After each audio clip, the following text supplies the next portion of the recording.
Welcome back to the channel. My name is Thomas Fletcher and I'm the host of the LCSW Network and the Military Social Work Network. If you are new to both of my channels, please do me a favor by smashing that like button, by subscribing to the channels, and by sharing this video with your social work colleagues and friends. The purpose of both of these channels is to create a community of hope and support, where social workers can come for relevant news, information, and inspiration. Well, welcome back to Ask a Military Social Worker. So we got a question from a viewer named Lassie1057. And this viewer asked, which exam should I take to join as a military social worker? And do I need to take physical and medical tests? Well, Lassie1057, thank you for this. Thank you for these questions.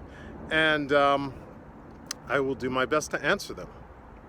So if you are a new viewer, I am a military social worker on two sides of the coin. I have been a social worker in the Department of Veterans Affairs for almost 20 years, and I have been a uniformed military social worker in the reserve components of the U.S. Army as of 12 years that I'm filming today. I joined the Army National Guard December 2nd, 2011, and I joined the Department of Veterans Affairs as a civilian social worker in March of 2004. So I'll answer the first question. What exam should I take to join as a military social worker? Okay, so if we are talking about civilian military social work, there are several exams that you need to take. To join at the lowest level of the civilian social work in the Department of Veterans Affairs, that's a GS-9. So to join as a GS-9, you need to be a graduate of a MSW program, Masters of Social Work, and that's the entry level. So at that point, you don't need to take an exam other than you've graduated, you've taken all your exams in graduate school, and now you have an MSW from a CSWE accredited School of Social Work. Okay, so that's GS level 9. To advance from a GS-9 to GS-11, you will need to take an exam to get your LMSW, right? That's a licensed master's social work, and that's independent level of practice.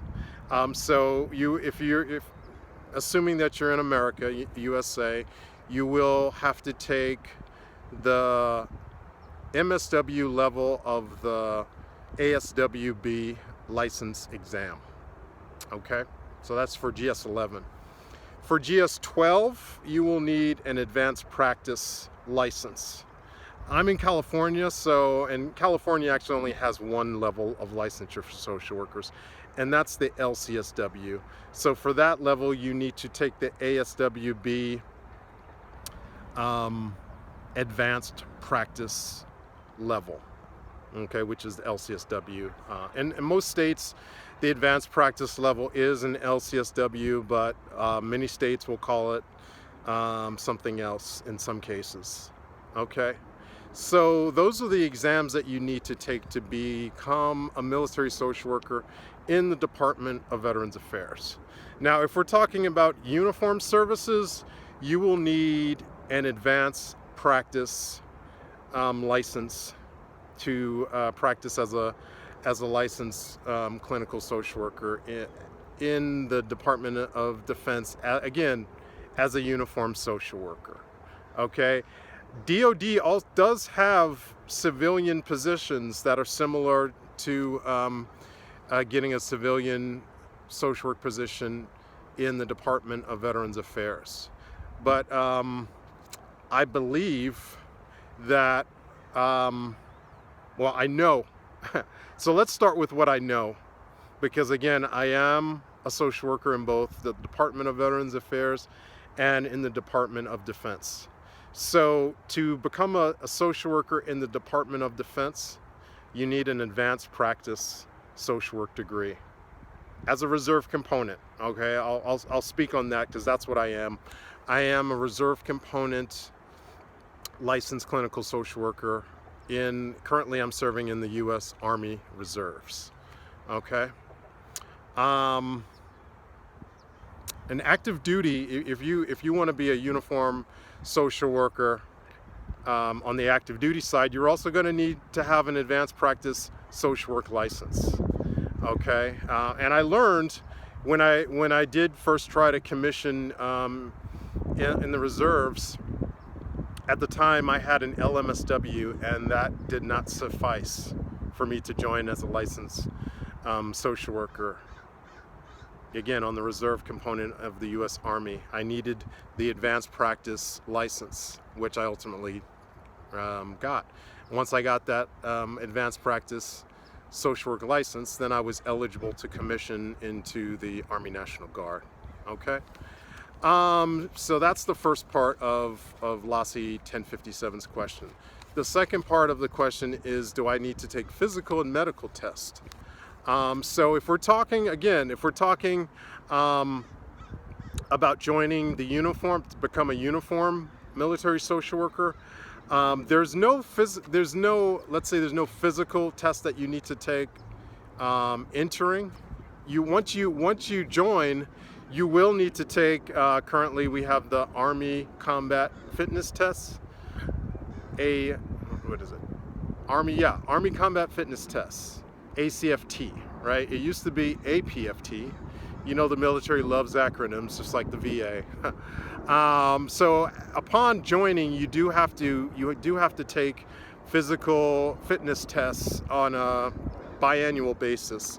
But when you first join, you don't have to take a physical test.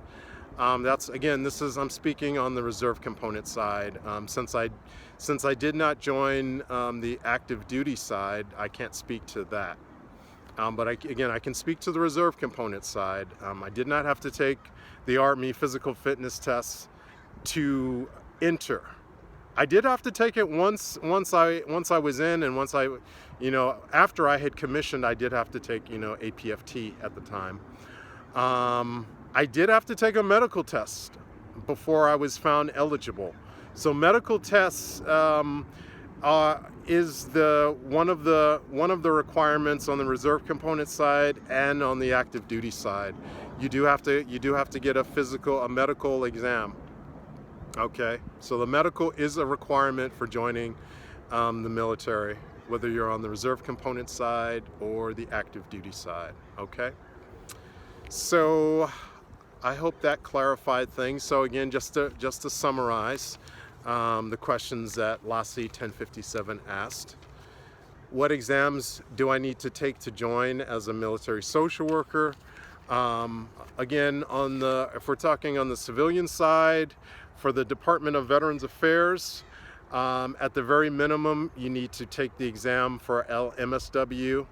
That's a GS11 position. When you first, as a new MSW graduate coming into the VA, you don't need to have any exam to join. You're going to come in as a GS9, but to progress from GS9 to GS11, you will need to take the LMSW exam to get that GS11, and to get the GS12, you will need to take the advanced practice of the ASWB to get your LCSW.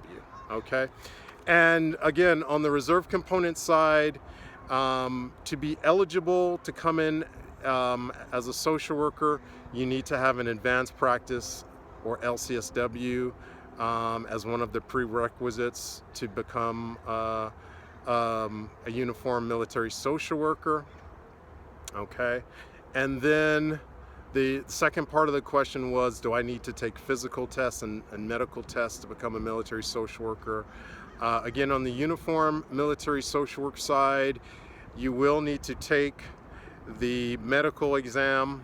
It's usually through MEPS or contractors that contract with MEPS. MEPS is a medical entry Physical. I believe that's you know, I should know what the acronym is, but it is MEPS. That is the organization in the military that does all physicals for service members that are in processing into the military. Okay.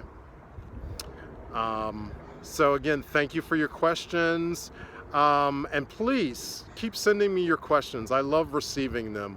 All right, so I'm going to stop right here, but I want to thank you all for watching this video. For all the social workers and other licensed mental health professionals, thank you for the work that you do every day, for your clients, for your agencies, and for the profession. Please continue to support each other and yourselves. Bye for now.